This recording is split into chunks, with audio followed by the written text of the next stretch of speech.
Selamat datang ke Kolej Komuniti Temerloh, Pahang.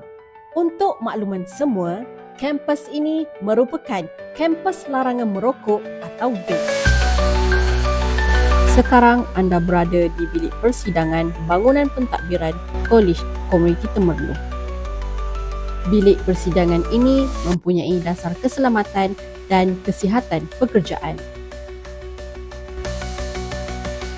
Sila beri perhatian anda sepenuhnya kerana talimat keselamatan ini sangat penting sekiranya berlaku kecemasan di dalam bilik ini.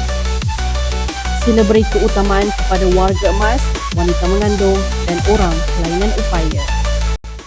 Sekiranya anda terdengar penggera kecemasan berbunyi, anda dikehendaki bertenang, duduk di tempat masing-masing dan tunggu arahan yang diberikan. Sila guna pintu kecemasan di bahagian kiri dan kanan bilik ini untuk keluar ke tempat berkumpul. Untuk makluman anda, tempat berkumpul adalah di tempat letak kenderaan berhadapan bangunan pentadbiran Blok A. Sekiranya anda memerlukan bantuan, sila hubungi unit keselamatan Kolej Komuniti Temerloh di talian berikut.